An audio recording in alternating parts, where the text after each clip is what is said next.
This is the Lone Crater YouTube. We hope this video helps. In this video, I will explain how to use a PlayStation 4 controller on an Xbox 360. It's crucial to understand that a direct connection between these two consoles is simply not possible due to their distinct communication protocols.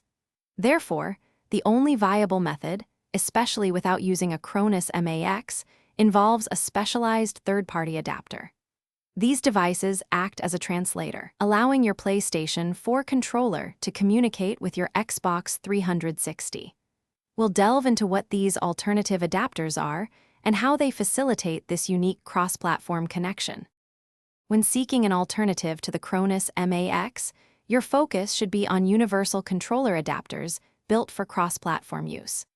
A highly recommended option is the Brook Wingman XB2 converter, which is specifically designed to allow modern controllers, including your PlayStation 4 DualShock, to work on an Xbox 360. These clever adapters function by translating your PlayStation 4 controller's signals into a format the Xbox 360 understands, making it appear as a native Xbox 360 gamepad.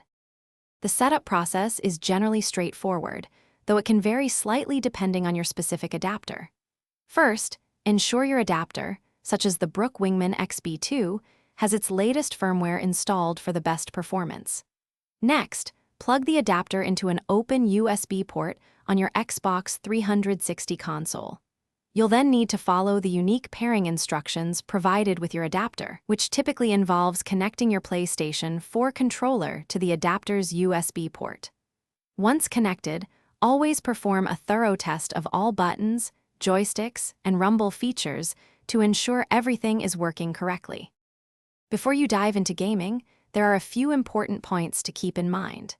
Some advanced features of the PlayStation 4 controller, such as the touchpad or the light bar, might not be fully functional through the adapter.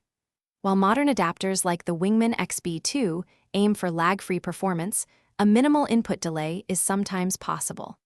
Always remember to check for and install any available firmware updates for your adapter, as these often improve performance and compatibility. This adapter-based approach truly is the only practical method for using your PlayStation 4 controller on an Xbox 360 without a CronusMax. Thanks for watching. Consider subscribing if we helped you.